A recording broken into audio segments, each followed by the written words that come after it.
Les peines des 18 supporters sénégalais emprisonnés au Maroc depuis la finale de la Coupe d'Afrique des Nations, le 18 janvier dernier, ont été confirmées en appel, lundi.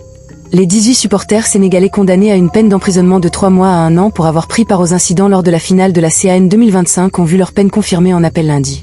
Le parquet de la Cour d'appel de Rabat avait demandé d'alourdir les peines prononcées en première instance contre les 18 accusés.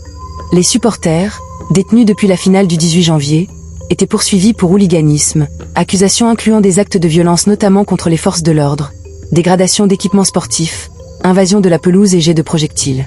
3 prévenus libérables à partir de samedi. En première instance, 9 d'entre eux avaient été condamnés à 1 an de prison assortie d'une amende de 5 000 dirhams, environ 460 €, 6 autres à 6 mois et 2 000 dirhams d'amende, 180 €, et les 3 derniers à 3 mois et à une amende de 1 000 dirhams, 90 €. Un Français d'origine algérienne, jugé quant à lui pour avoir jeté une bouteille d'eau, s'était également vu infliger une peine de 3 mois de prison et 1 000 dirhams d'amende. Les prévenus condamnés à 3 mois de réclusion sont libérables à partir de samedi prochain. Devant la cour, les accusés ont clamé leur innocence lundi. Ils ont expliqué, la plupart en wolof traduit en français puis en arabe, qu'ils avaient été contraints de descendre sur la pelouse du stade à cause d'un mouvement de foule ou pour échapper à des crachats et jets de projectiles, et non pas pour protester contre une décision arbitrale. Disant prendre acte du verdict d'appel, Maître Patrick Kabou, qui défendait une bonne partie des Sénégalais, a estimé auprès de l'AFP que le parquet n'a pu apporter aucune preuve de ces accusations. Le 18 janvier, lors de la finale de la CAN à Rabat, le Sénégal s'était imposé 1-0 au terme d'un match chaotique.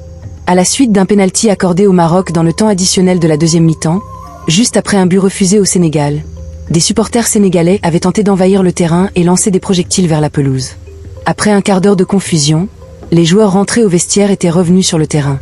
L'ailier marocain Brahim Diaz avait manqué son pénalty et durant la prolongation, c'est le Sénégal qui s'était imposé grâce à un but de Pape Gueye. Durant l'audience, l'avocate de la défense Naïma El Ghelaf a demandé la diffusion des vidéos des incidents, sur lesquels s'appuyait l'accusation, pour vérifier si les accusés pouvaient y être identifiés. Le parquet a réclamé le rejet de cette demande, invoquant le flagrant délit. Le monde entier a vu ces images désolantes en direct, a-t-il argué. Il y a eu des erreurs, les personnes impliquées dans ce qu'il s'est passé se trouvent au Sénégal et ne sont pas présentes ici, a affirmé de son côté Maître Kabou. Le Sénégal a fait appel fin mars devant le tribunal arbitral du sport, TAS, basé à Lausanne, Suisse, de la décision le 17 mars de la Confédération africaine, CAF, d'attribuer sur tapis vers la CAN 2025 au Maroc.